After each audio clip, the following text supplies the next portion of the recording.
감사합니다. 부족한 사람이지만 우리 김종우 목사님 저를 또 이렇게 초청해 주셔서 오늘 또 이렇게 말씀을 전할 수 있는 귀한 시간 주셔서 감사합니다. 사실 저는 이제 한갑 정도밖에 되지 않았습니다. 머리가 하얘서 그러지. 근데 제가 해외여행을 한 번도 안 갔습니다. 못 간 것이 아니라 안 갔습니다. 우리 지방에서 어떤 목사님이 장 목사만 가면 다 가는데 너 때문에 네가 항상 안 간다고 그래가지고 10명은 너 따라가지고 안 간다.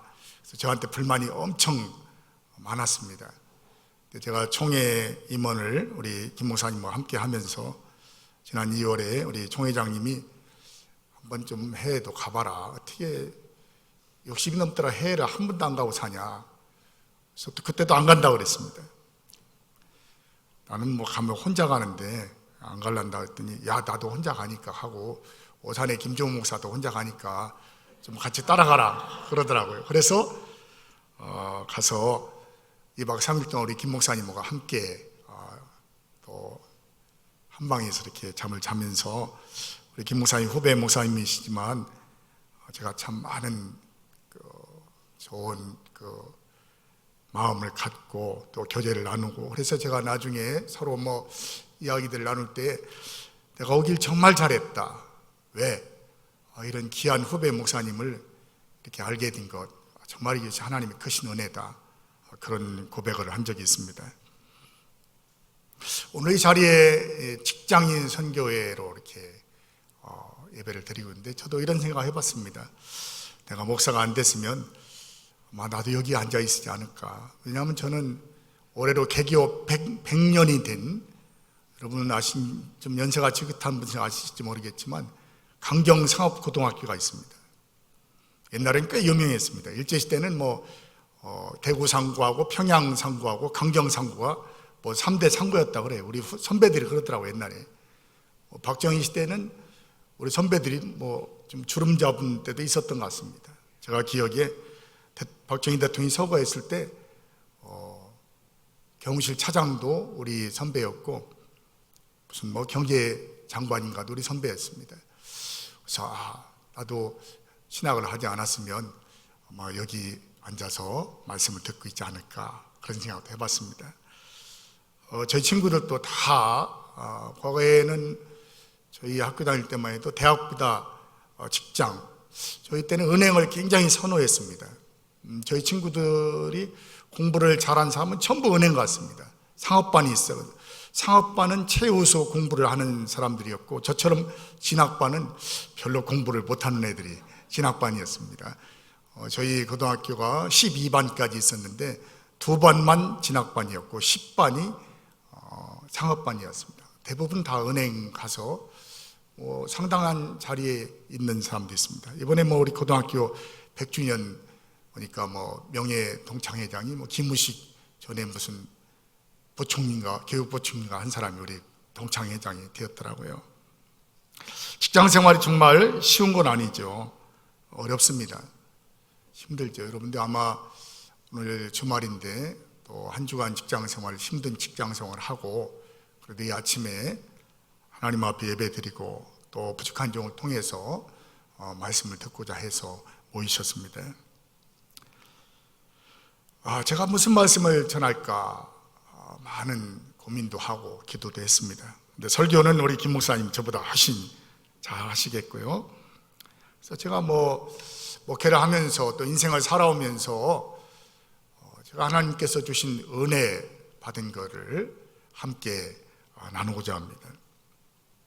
오늘 사도 바울은 우리가 질그릇 같은 존재라고 말하고 있습니다. 그런데 그 질그릇 안에 보배가 있다 그렇게 말합니다.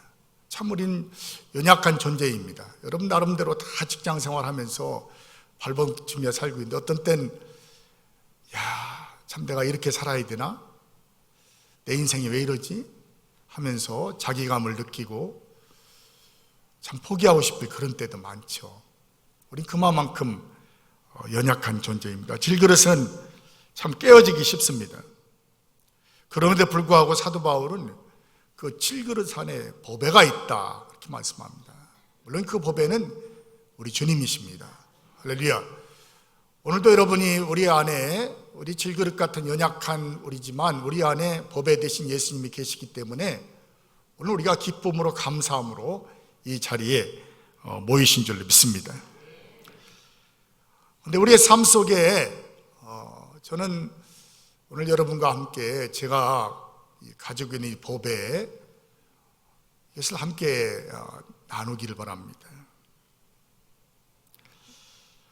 저는 첫 번째로 생각하기를 제 안에는 사명의 보배가 있다 그렇게 생각합니다. 다 따라합시다. 사명의 보배. 사명이 뭘까?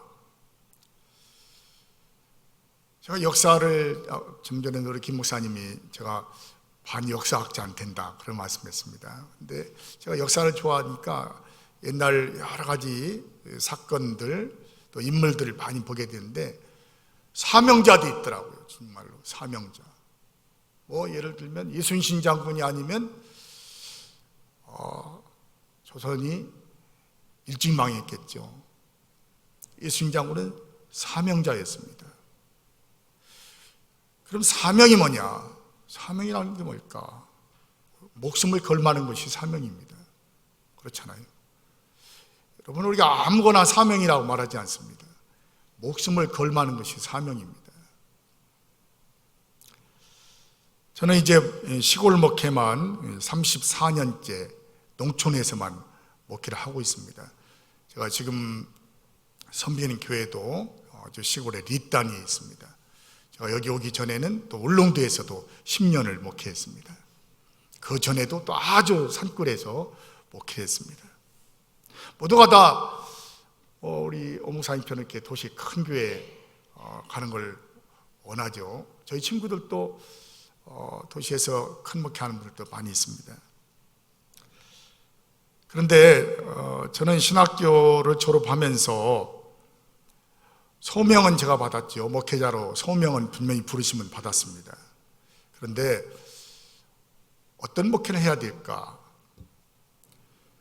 그 사명이 내가 분명해야 되겠다 그런 생각을 가졌습니다. 그냥 하는 목회가 아니고 그냥 갈 데가 없어서 하는 목회가 아니고 아이고 이것저것 할 거 없으니까 개척이나 할까? 우선은 농촌부터 가볼까? 그런 목회가 아니고 정말 사명을 가지고 목회를 해야 되겠다. 그래서 저는 하나님 앞에 제가 약속하기를 하나님 제가 일평생 동안 농촌 목회를 하겠습니다. 근데 제 나름대로 기준이 있습니다. 제가 농사꾼의 아들이거든요. 저도 우리 아버지, 우리 할아버지 대대손손 농사만 짓는 농사꾼 아들인데 그러면 농촌을 어디를 기준으로 할 것이냐? 면을 기준으로 삼았습니다. 제 나름대로. 읍도 도시다. 왜냐하면 읍도 언제 개발될지 모르거든요. 어떤 면 단위를 농촌으로 삼을 때에 내가 면 단위를 벗어나지 않고 목회해야 되겠다. 참 고루한 생각인지 모르겠습니다만 하나님 앞에 그렇게 기도했습니다. 그런데 여러분 또 농촌 목회 아까도 우리 안수집사님 농촌 목회 어느 지역에 가보니까 참 어렵게 목회하시더라 그런 말씀했습니다. 근데 사무를 잘 얻어야 될 거 아니에요? 그렇잖아요. 제가 목회하면서 보니까 이 사무가 역할이 엄청나더라고요. 저는 우리 사람을 자랑하면 팔붙일지 모르겠지만 제 목회 한 7, 80%는 저희 집사람이 한다고 생각하고 있습니다. 저는 연애도 잘 못합니다. 연애를 해본 적이 없어요. 우리 아들놈도 절 닮아가지고 연애를 못해요. 지금 32살 먹었는데 전도사로 있는데 이 장가를 가라도 연애를 못합니다. 여러분 좋은 분 있으면 중매 좀 해주시기 바랍니다. 근데 제가 섬기고 있던 교회 목사님이 저를 좋게 보셨던지 저희 고향 지역에서 그 당시로는 꽤 괜찮은 교회, 그 지역에서는 제일 큰 침례교회 목사님의 딸에게 지금 저희 사모지만 중매를 했습니다. 근데 다방도 아니고 무슨 음식점도 아니고 교회로 오라고 하더라고요. 중매했는데 교회로 오라고, 교회 사택으로 오라고. 뭐 목사님이 그렇게 말씀하시니까 어떻게 하겠습니까? 가야죠. 그래서 교회 사택으로 갔습니다. 그래서 이제 또 목사님이 이렇게 소개를 해주셔서 지금 저희 집사람을 만나게 됐습니다. 뭐 몸집이 괜찮아요. 그래서 이렇게 어떤 처자 아가씨가 이렇게 뭐 나와서 차 한 잔 주고 뭐 과일 깎아줘 오더라고요. 근데 저는 좀 직설적입니다. 속에 넣고 있지 못해요. 그래서 딱 한 가지만 물어봤습니다. 나는 뭐 인물도 학력도 직업도 어떤 것도 못지 않겠다. 당신이 소명이 있으니까 전도사하고 선은 받겠고 나는 시골에서만 그것도 면에서만 아마 45년 정도로 목회를 해야 되는데 하겠냐? 뭐라고 했겠어요? 한다고 했으니까 지금 살고 있죠. 한다고 하더라고요. 하겠다고. 그래서 제가 토요일 날 선을 봤는데 그 다음 주 월요일 날 지금 저희 장인어른 제가 모시고 있는데 저희 장인어른한테 가서 목사님 따님 주십시오 그랬습니다. 그래서 선 보고 일주일 만에 약혼하고 그 다음에 신학생 때 했으니까 한 7개월 정도 기다렸다가 결혼하고 또 3개월 만에 아주 작은 교회. 저는 목회하는 것이 참 갈급했습니다. 하나님 제가 목회해야 되는데 어떤 교회든지 주십시오. 농촌교회에 어떤 교회든지 하나님 주시면 제가 가서 섬기겠습니다. 어떤 교회든지. 근데 정말 어떤 교회가 나왔어요. 근데 우리 지역에서 제가 고향이 부여인데 우리 고향 집에서 버스, 시내버스로 한 30분 정도 가는 데인데 아주 산골에 차도 안 들어가고 시내버스에 내려가지고 한참 걸어 들어가 한 15분은 걸어 들어가야 되는 그런 데서 교회가 나왔습니다. 단촐하게 동네 한 50가구 딱 되는 집성촌, 여기 남궁씨가 계신지 모르겠어요. 하멸 남궁씨만 사는 동네가 나왔어요. 그 교회에 사연이 참 많았습니다. 전임 목회자가 좀 문제가 있어서 교회 문을 닫고 있는 상태에서 어느 여전도사님이 한 8년 동안 그냥 교회만 섬기고 계셨어요. 근데 그 여전도사님이 저한테 편지를 보냈습니다. 야, 네가 우리 교회 적격자 같으니 와서 목회해라. 근데 저는 감사한 마음으로 갔습니다. 감격하는 마음으로 갔습니다. 할렐루야. 갔더니 할머니만 3분인가 계시더라고요. 할머니만 정말 3분 계세요. 그래도 그 전도사님은 아주 여전도사님이 유식한 분이었습니다. 우리 신학교에 우리 장인어른이 이제 85세인데 우리 장인어른이 신학교 다닐 때에 사감이었습니다. 그러니까 그 시절에는 상당한 신여성이라고 봐야 되겠죠. 지금 살아계신 100세가 넘었을 텐데 그래도 또 청빙서를 써주더라고요. 맨날 우리 집사람은 그거 가지고 싸매요. 나는 4만 원 받는다고 그랬는데 우리 집사람은 5만 원이라고 그 많은 차이가 싸는데 청빙서에 사례비 5만 원, 성미 반말. 근데 받았겠습니까? 못 받았습니다. 근데 지금 저희 집사람 이렇게 얘기하면서 왜 어렵다고 생각을 안 했을까? 사람들은 그 정도 교회면 고생 되게 했다고 얘기합니다. 대부분이. 아이고 그 교회 고생 많이 했다고 징그럽다고 아이고 생각도 하기 싫다고 그러거든요. 근데 저희는 고생했다는 생각을 해본 적이 없습니다. 왜 우리가 고생했다는 생각을 안 했지? 분명히 고생한 건 맞은데 분명히 고생한 건 맞은데 결혼하고 3개월 만에 신혼에 갔는데 굶기도 하고 뭐 참 힘들게 목회한 건 사실인데 왜 고생했다는 생각을 안 하지? 그런 생각을 못 하지? 그건 사명으로 목회했기 때문이라고 생각합니다. 사명을 했기 때문에. 너무 기뻤습니다. 너무 감사했습니다. 얼마나 기쁘고 감사하게 정말 그야말로 처녀 시절 목회죠. 열심히 했습니다. 그때 하나님이 더 채워주시더라고요. 그래서 제가 거기서 목사 안수도 받았습니다. 그 교회 35년 처음으로 제가 그 교회에서 목사가 됐습니다. 교인들은 축도받는 것이 소원이었는데 제가 그 소원도 풀어줬습니다.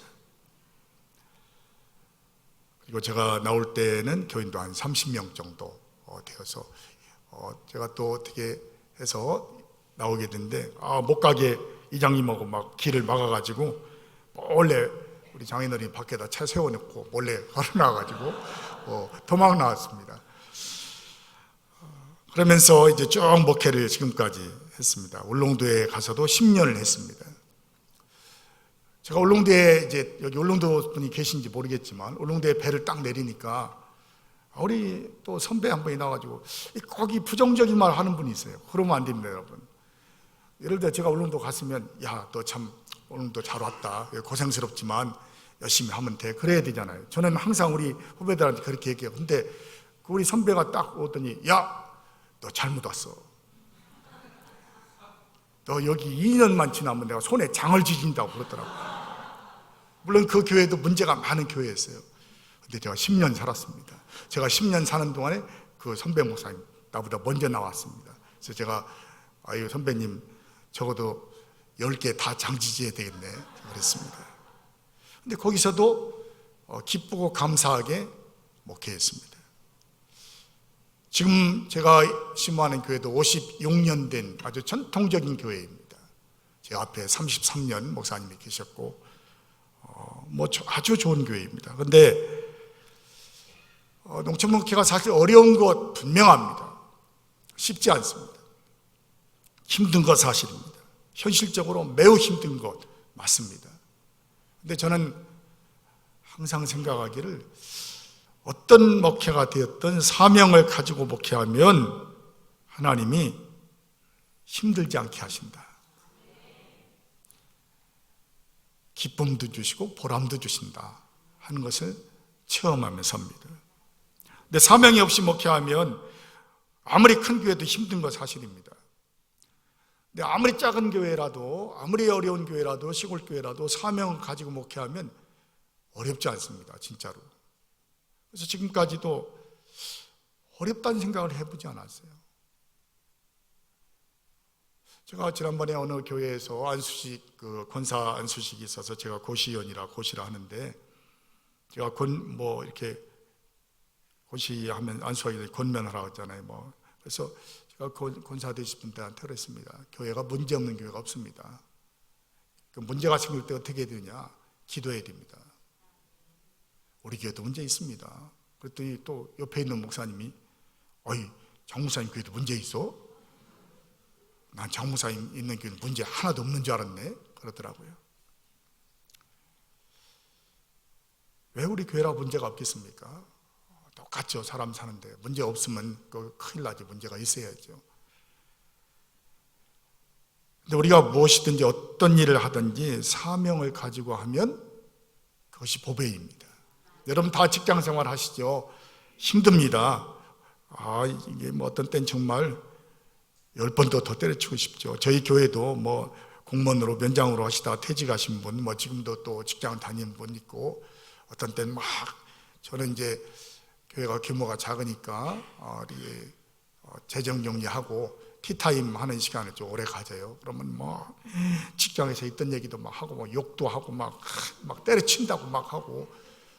우리 장로님은 이제 퇴직하셨지만 어느 행간은 갑자기 나 이거 못 해먹겠다고 목사님 나 택시 운전이나 하려고 그러시더라고요. 아니 이 공무원보다 더 좋은 것이 어디 있는데 무슨 택시 운전을 하십니까 장로님.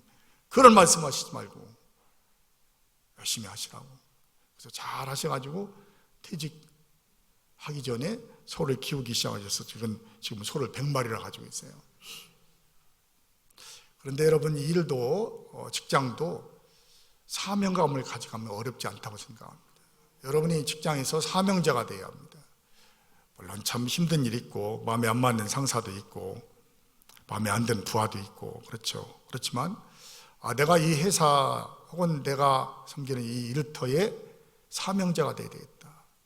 그러면 여러분을 통해서 여러분이 다니는 직장이 올바로 세워지고 분명히 그곳이 문제가 있던 문제도 해결되어지고 또 지금 그 회사가 어떤 어려운 지경에 빠졌다면 그 어려움도 해결되는 그런 역사가 나타날 줄로 믿습니다.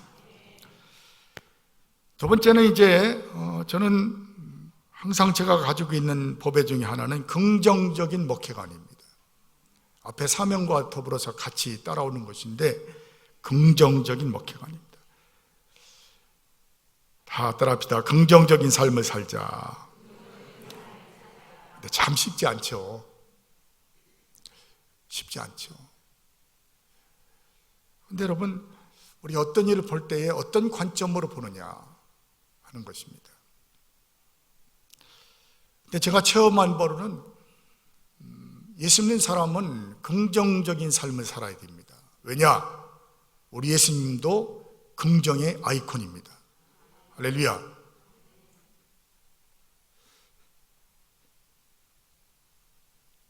우리가 찬송은 잘 부릅니다. 할 수 있다, 해보자, 그런 찬송 많이 하잖아요.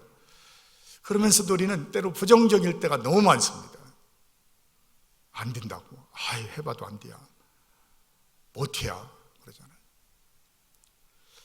저희 교회 이름이 수금교회입니다. 전국에 딱 하나 있어요. 두 개도 없어요. 그래서 우리 교회 찾아오는 분들이 제일 좋다고 그래요. 내비를 딱 수금 침벽에 치면 어떤 교회는 치면 막 10개도 나오잖아요. 무슨 교 어디 전라도, 충청도, 경상도. 근데 우리 교회는 딱 하나밖에 안 나와요. 내비 치면.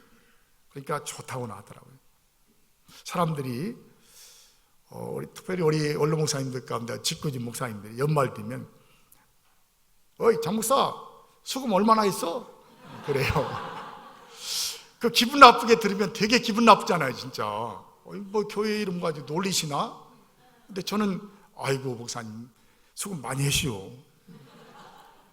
목사님이 맨날 이렇게 걱정해 주셔가지고 올해 수금을 그냥 풍성하게 했습니다. 제가 웃으면서 그럽니다. 긍정적으로 생각해 보자는 거죠. 제가 처음에 우리 교회에 부임하니까 지금 원로 장로님 되신 84세 되신 장로님 계세요.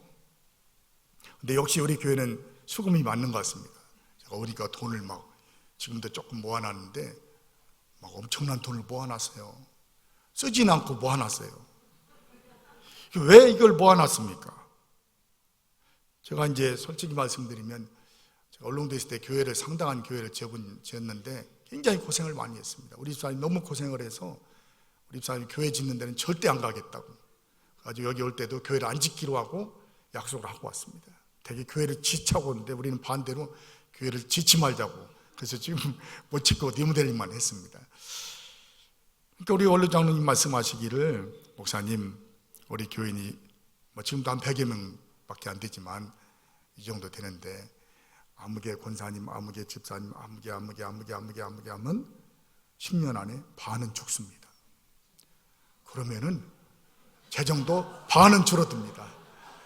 그러면은 목사님 사례비를 어느 정도 드려야 되는데 좀 모아놔야 그래도 할 정도는 모아놔야 이렇게 맞춰드리지 않습니까? 기가 막히더라고요. 제가 그랬습니다. 장로님 내가 지금까지 목회 한 15년 이렇게 했는데 10년 넘게 했는데 한 번도 사례비 못 받아본 적 없습니다. 저는. 진짜로 한 번도 못 받아본 적 없습니다. 아무리 어려워도 사례비를 못 받아본 적이 없습니다. 그리고 난 그런 하나님 안 믿습니다. 장로님 하나님하고 내 하나님하고 다른 것 같은데 나는 그런 하나님 안 믿습니다. 내가 만약 그런 하나님이 내 하나님이 나 먹지 않습니다. 걱정하지 마시고 쓰셔야 됩니다. 그래서 썼습니다. 막 차도 사고 뭣도 하고 또 선교도 하자 그랬습니다. 선교하십시다. 그랬더니 우리 장로님이 무슨 선교를 하냐고 지금 우리도 살기 힘든데 뭔 선교를 하냐고. 근데 방법이 없더라고요. 그래서 제가 지혜를 짜는 거를 우리 교회 출신이 개척한 교회가 있더라고요. 그래서 장로님 다른 데는 못해도 우리 교회 출신이 개척했는데 우리 교회 출신 하나만 더 옵시다. 선교 해보고 안 되면 내가 안 할랍니다. 그래서 선교도 시작을 했습니다. 지금 우리가 10군데 선교를 하고 있습니다. 뭐 시골교회로서는 작지 않은 숫자죠. 우리 장로님이 한 3년 전인가 저한테 그런 말씀 하셨습니다. 목사님이 나보다 낫네요. 나아야죠. 네. 그렇잖아요. 근데 사람 숫자는 어쩔 수 없습니다. 그거 돌아가시는 데가 붙잡을 수 없잖아요. 지금 우리 최고 연세 많으신 분이 98세입니다. 요즘 90세 이상이 엄청 많습니다. 저희 교회도 제가 부임 처음 했을 때는 90세 이상이 한 2~3명밖에 안 되는데 지금은 10명 정도가 90세 이상입니다. 놀러 가는 것도 전에는 뭐 경로해가지고 65세에서 뭐 이렇게 다 갔는데 이제 65세는 청년이잖아요. 그래가지고 놀러 가는 것도 일부 교인들 전체 한번 갔다 오고 85세 이상만 모아가지고 움직이실 수 있고 다니실 수 있는 분 100세에서 85세 사이 또 한 번 모아가지고 놀러 갑니다. 왜냐하면 그렇게 안 하면 삐져요, 할머니들이. 왜냐하면 다 나름대로 걸을만 하니까 노인분들은 어디든 가고 싶어 하시거든요. 그래서 그렇게 합니다. 우리 장로님 말씀대로 장례식도 많이 했습니다. 한 30명 넘게 장례식 했어요. 그런데 그만큼 또 나왔습니다. 숫자적으로는 큰 차이가 없습니다. 그럼 재정적으로는 정말 어떻게 됐을까요? 재정적으로는 한 5배는 늘어난 것 같습니다. 근데 제가 지금 생각해 봐도 우리 맨날 재정 정리하고 이렇게 한 해 결산하면 우리 장로님들이 말합니다. 아이고 목사님 올해도 기적이에요. 근데 그게 맞는 것 같습니다. 정말 제가 아무리 생각하고 제가 상고 나왔잖아요. 명색이. 그래도 막 계산 대차대집표 다 해보고 막 부기로 다 따져봐도 이렇게 나올 수가 없어요. 헌금이. 우리 예를 들어서 출석교인이 80명 잡으면 반절이 노인입니다. 어떻게 이렇게 나올까? 다른 분들도 목사님들이 오해해야 합니다. 왜냐하면 웬만한 그 시 단위에 있는 웬만한 몇백 명 되는 교회하고 재정이 맞먹을 정도 나와요. 그럼 어떻게 이렇게 나올까? 그렇다고 부자가 있느냐? 저는 부자 달라고 기도 절대 안 씁니다. 왜냐하면 교회가 부자가 있어가지고 한 사람에게 헌금이 치중되면 그거 정말 힘들더라고요. 헌금은 골고루 나와야 합니다. 물론 조금 더 내시는 분들도, 장로님들은 좀 교인들보다는 좀 더 내셔야 되겠죠. 그렇지만 비슷해야 됩니다. 우리교회는 거의 비슷합니다. 이 사람 많으면 큰일 나겠다. 그런 분은 한 분도 없습니다. 그런데 기적입니다. 뭐가 기적일까? 그렇다고 제가 헌금 설교하느냐? 절대 안 씁니다. 헌금 설교 한 번도 안 씁니다. 헌금 봉투가 많으냐? 없습니다. 우리는 딱 정해져 있습니다. 11조, 감사, 생일, 선교 딱 4가지에는 없습니다. 그것도 개별 봉투, 한 장짜리 봉투로 해서 합니다. 그럼 뭐가 기적일까? 모두가 다 은혜 받으니까 되더라고요. 은혜 받으니까 되더라고요. 그리고 11조를 아마 97%는 하는 것 같습니다. 우리 교회 가지고 11조 안 하면 교인이 안 되는 것 같습니다. 다 할머니들이 많잖아요, 시골분들이라. 근데 할머니들도 나오시면 한 3년 되면 11조 다 합니다. 내가 뭐 11조 설교 안 해도. 근데 그게 나쁘다고는 보지 않아요. 어떤 목사님은 그런 걸 나쁘다고 보는데 이렇게 11조 합니다. 제가 차은행도 할 때도 많고 한데 어떤 할머니 집사님이 예를 들어서 우리는 전라도 사람들은 아무게 떡이라고 그래요. 우리 집사람 부여 사람, 저도 부여 사람이지만 부여댁 해야 되는데 부여떡 그러죠. 전라도 사람들은. 그러면 어떤 분이 나온 지 3년밖에 안 됐어요. 2년밖에 안 됐어요. 그러면 차은행 할 때 들으면 이렇게 얘기해요. 부여떡! 부여떡! 아이고 이번에 어떻게 아들한테 용돈 얼마 탔어? 그러면 얘기하겠죠. 아이고 이번에 우리 아들이 10만 원 줬어. 11조요. 11조가 뭐요? 10,000원만 띄어. 10,000원만 띄어. 그래요? 그게 11조요. 반이도 아니요. 10,000원만 띄면 돼야. 그러면서 그 할머니 집사님이 나보다 나아요. 어떻게 보면 그러면 하나님이 당신 아들도 복 주고 손자도 복 주고 하나님이 후손들 복 주셔. 어떤 분은 그것이 기복적인 신앙이라고 비난하는 사람이 있지만 저는 결코 그렇게 보지 않습니다. 분명 하나님께서 그 자녀들에게 복을 주시더라고요. 그래서 저희 예산이 거의 한 2억 가까이 되는데, 계산이 한 2억 가까이 되는데 그 중에 한 7, 8천만 원이 11조입니다. 그것만 가져도 뭐 교회 운영은 하고도 남죠. 근데 저는 이번에도 우리 교회에 이제 7월 달에 사목교회 전도팀이 와서 전도하기로 했습니다. 이 전도하자 하면 또 어떤 분은 그래요. 아이고, 뭔 전도하냐고. 해봐도 안 되는데. 해보지도 않고 그래요. 근데 저는 전도하는 건 무조건 하자고 합니다. 무조건 해야 됩니다. 전도해야 됩니다. 근데 사실은 앞집도 뒷집도 옆집도 안 믿는 사람 천지거든요. 근데 시골 분들이 고정화되어 있습니다. 이 사람은 예를 들어 이 친구 뭐 같은 동네에서 수십 년 어렸을 때도 살았잖아요. 안 돼. 이거 절대 안 돼. 이건 예수 믿어도 안 돼. 고정화되어 있어요. 그거 고치기가 진짜 힘듭니다.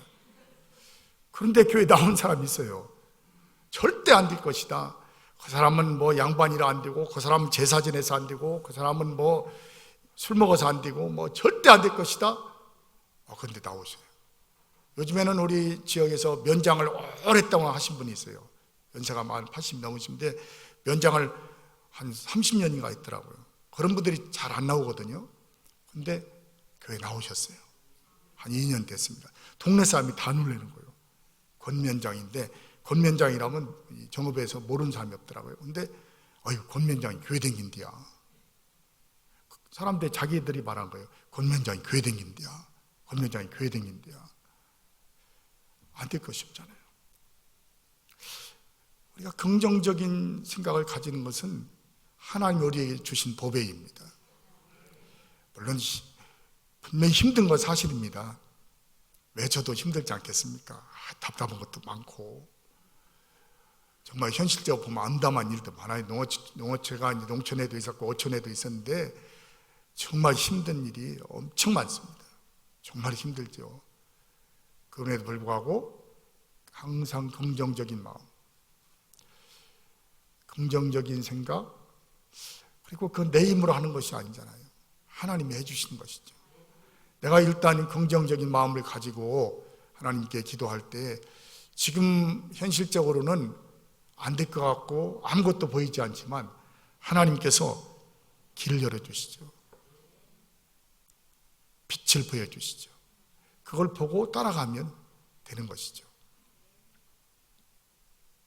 더불어서 이제 긍정적인 보배에 더불어진다면 감사의 보배입니다. 다 따라합시다. 감사의 보배. 감사하며 살아야 합니다. 여러분 다 감사하십시오. 여기 지금 우리가 딱 두 가지만 생각해도 우리가 정말 감사해야 합니다. 첫째는 내가 예수 믿고 구원받고 하나님의 자녀가 된 것. 이거는 뭐 어떤 것과도 비교할 수 없는 것이고 어떤 것과도 바꿀 수 없는 것이죠. 이 한 가지만 생각해도 우리는 날마다 감사해야 됩니다. 그리고 여러분이 자리에 앉아있는 거 감사하십시오. 여기 앉아있고 싶어도 건강하지 못해서 여기 앉아 계시지 못한 분들이 얼마나 많습니까? 근데 우리는 잘 잊어버려요. 그래가지고 늘 불평합니다. 불만합니다. 이것도 불평, 저것도 불평, 불만이 많죠. 근데 여러분, 한날 한날의 삶을 돌아보십시오. 한 주간의 삶을 돌아보십시오. 아까 우리 사모님이 은혜의 찬송 불렀는데 제가 그 찬송 보면서 저것이 오늘 내게 주시는 은혜다. 할렐루야. 여러분, 한날 한날이 우리가 은혜로 살아왔습니다. 한 달 한 달 우리가 은혜로 살아왔습니다. 1년 1년 은혜로 살아왔고 일생을 돌아보면 하나님 은혜로 살았습니다. 감사해야 합니다. 감사할 조건들이 얼마나 많습니까? 그런데 우리는 감사한 조건을 잘 보지 않아요. 그건 세상이 지금 자꾸 저는 요즘 뉴스를 잘 보지 않습니다. 저도 정치에도 관심도 많고 제가 이렇게 좀 그런데 관심이 많아서 이렇게 예전에 많이 봤는데 안 봐요. 왜냐하면 이 정치 뉴스를 보면 화부터 나. 그리고 막 싸움을 하니까 막 소리 지르고 싸움하고 막 삿대질하고 뭐 서로 나쁘다고 비난하고 죽일 놈이라 그러고 뭐 그래서 안 봅니다. 그런데 세상이 너무 부정적으로 돌아가다 보니까 우리가 주변에 보이는 것들이 너무 부정적인 것들만 보이니까 세상이 다 그렇게 되니까 우리도 덩달아서 그렇게 따라가면서 살 때가 많습니다. 그래서 나도 모르게 거기에 휩쓸려서 부정적인 생각과 불평의 마음을 가지게 되죠. 그런데 우리가 항상 감사의 마음을 가지고 감사의 말을 해야 합니다. 왜냐? 하나님은 말한 대로 이루어 주시기 때문입니다. 저는 우리 교회에서 마지막 광고까지 다 마치면 제가 하는 인사가 있습니다. 뭐 그거 별로 중요하지 않지만 항상 이렇게 인사합니다. 다 서로 마주보고 손잡으십시오. 그러고 하나님께서 여러분을 사랑하시고 복을 주십니다.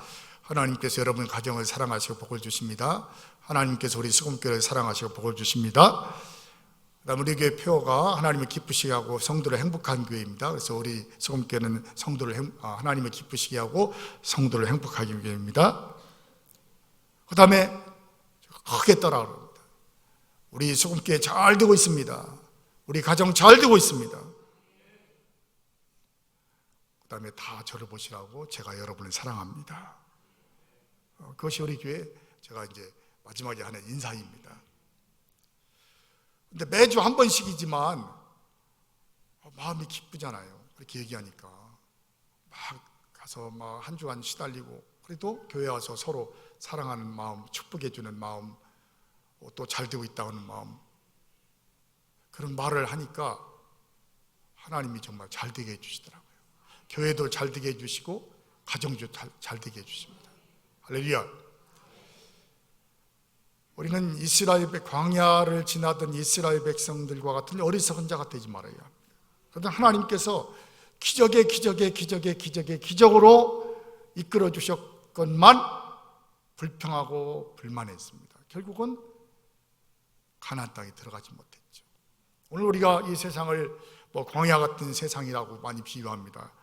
그렇다면 우리가 이 광야 같은 세상을 살아가면서 어떻게 살아야 될까? 감사하면서 살아야 되겠죠. 기왕이 한 세상 사는 거 우리가 감사하면서 기뻐하면서 사는 것이 하나님의 자녀다운 삶이고 또 우리가 인생 살아가면서 그렇게 사는 것이 삶의 보람도 있지 않겠습니까? 우리가 감사 하는 말을 하고 또 정말 감사한 마음을 가지고 서로에게 감사의 마음을 전할 때 거기에 열매도 맺어진 줄로 믿습니다. 네 번째는 마지막은 여러분 다 똑같지만 기도의 보배입니다. 할렐루야. 여러분 우리가 가지고 있는 특권 중에 가장 큰 특권이 뭐냐? 기도하는 것입니다. 아무나 기도하느냐? 아니요. 아무나 기도 못합니다. 누구만 기도합니까? 하나님의 자녀만 기도합니다. 할렐루야. 얼마나 감사해요. 우리가 기도 아무나 하는 것 같지만 아니옵시다. 기도는 하나님의 자녀된 자만이 하는 특권입니다.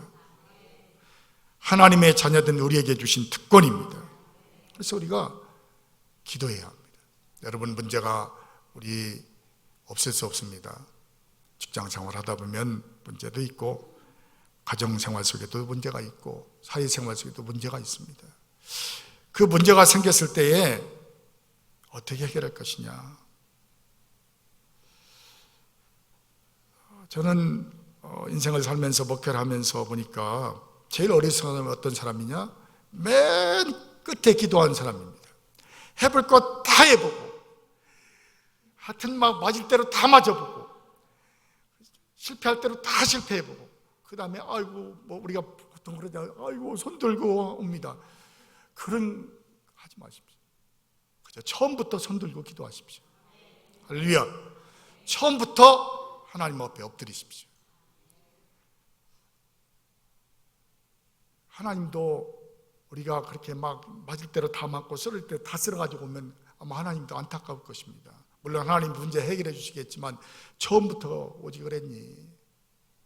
여러분, 우리가 인간적으로도 그렇지 않습니까? 자녀 처음부터 부모 말 잘 듣고 처음부터 부모하고 상의하고 하면 어려움 가운데 빠지지 않을 텐데 다 어려움 가운데 빠졌고 그 다음에서 아이고 아버지, 아이고 엄마, 나 이렇게 힘이 들어, 문제가 있어, 그러면 안타깝지 않습니까? 하나님 앞에 기도하는 것, 그것이 문제 해결의 열쇠입니다.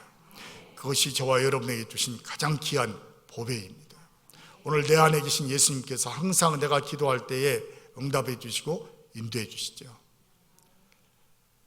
오늘 제가 두서없이 제가 목회하면서 또 제 인생을 살아오면서 하나님께서 주신 은혜를 함께 나눴습니다. 여러분이 이제 앞으로의 삶 속에서 또 직장 생활하면서 정말 사명의 보배, 긍정적인 보배, 감사의 보배, 하나님 앞에 기도의 보배를 항상 간직하며 살면서 오늘 우리의 믿음의 선배였던 사도 바울처럼 우리가 승리하는, 또 하나님 앞에도 쓰임받고 교회에서도 쓰임받고 이 사회에서도 쓰임받으시는 귀한 우리 오산 침례교회 성도들이 다 되어지기를 주님의 이름으로 기원합니다. 기도하겠습니다. 하나님 감사